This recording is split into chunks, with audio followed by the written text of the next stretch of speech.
Welcome to Wrestle MSX. I'm Michael. I'm Sally, and this is our quick look at Saturday night's main event.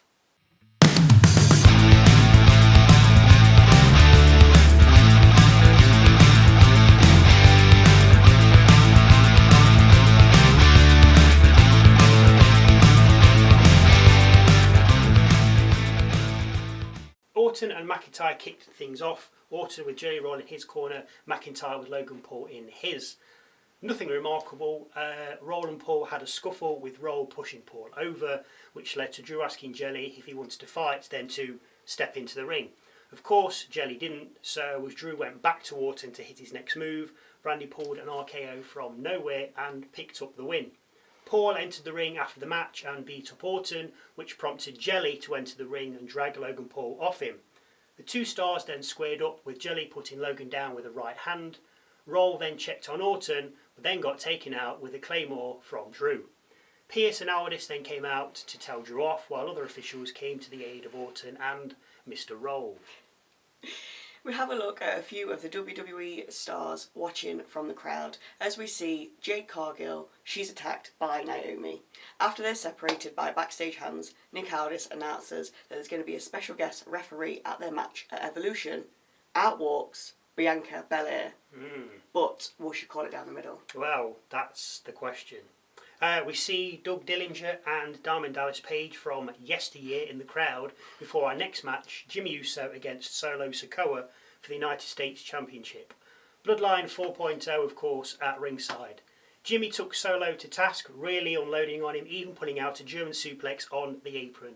And there wasn't a great deal of interference from outside. Aside from when Solo rolled Jimmy up for the cover, Tyler placed his foot on Solo's backside, giving them that extra bit of leverage over the pin, and ultimately the win. After the match, Jimmy was jumped by the MFTs and then suffered a spike from Solo. Fatu came to the rescue, albeit too late, and took out JC and Lower. Tyler then stepped in the ring, with Fatu sending him to the outside after Jacob dropped the top rope when Tyler ran at him. They did exchange a few blows, but nothing major. I think this one's further down the line. We see Kathy Kelly speaking with Orton and Roll in the back.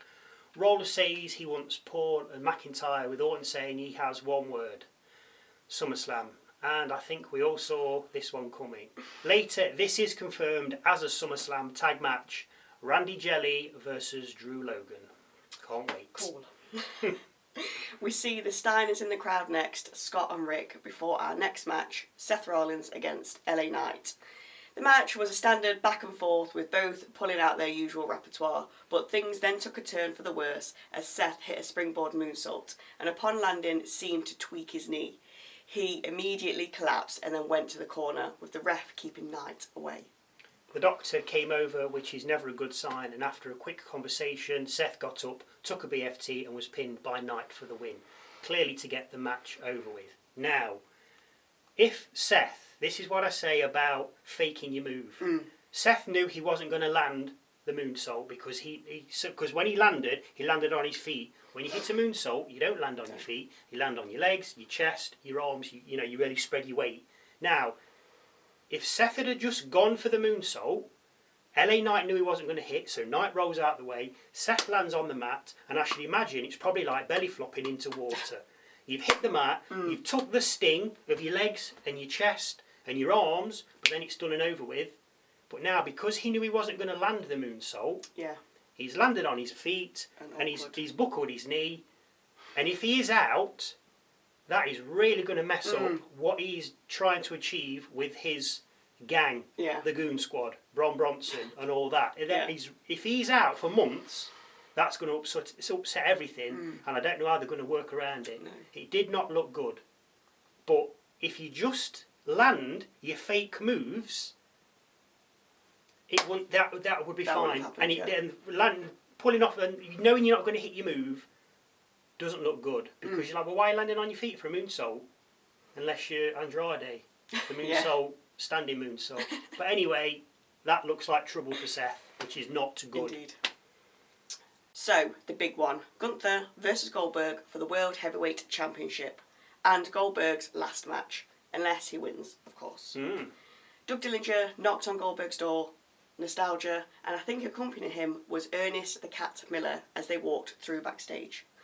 It was slow going. Goldberg put himself through the timekeeper's barrier after Gunther moved out the way, with the two then chopping at each other when back in the ring. Goldberg went for a spear, but Gunther dodged out the way, causing Bill to spear the ref.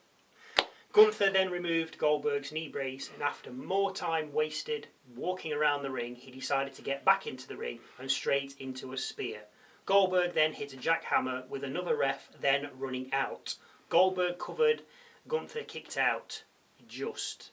Gunther then locked in the sleeper, and for all the Goldberg fans out there, it'll be the last time they see their hero wrestle, as Goldberg faded, passed out and lost the match. Which, to be fair, he was going to anyway, as everyone kept saying it was his last match. True. So what was the point? I've no Just say idea. you're having a retirement match or this is your last shot. Yeah. Don't say this is your last match, because you know he's going to lose. What's the point? Especially for the belt, like, come on. Keep us in suspense. I know in the predictions we were messing about and I said, Goldberg to win. And then Which would have been... couple of weeks till SummerSlam. Gunther has his rematch. Yeah. Gunther smashes him in a minute. Thanks for coming, Goldberg. See you later. That's all it had to be. Yeah. But no. Oh, it's his last match. Well, why do you have to keep saying that? Yeah. We know. Yeah. You knew he was going to lose.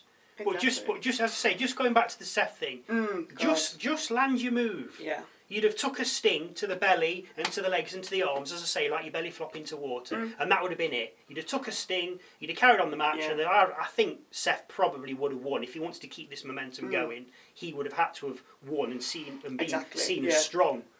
But because you knew you weren't going to land it, you landed on your feet and you buckled your knee. And no, I don't know what they're going to do with that now. Whether he's back quickly, whether it's not as bad as we think. Yeah. Whether it's part of the story, bad, you never know if it's just part of the, like it's a he's work. just tricking everyone. Yes, exactly. But that is looking like trouble.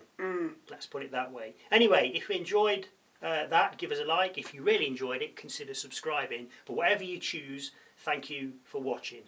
And hopefully, we'll see you Monday for our super quick look at Evolution.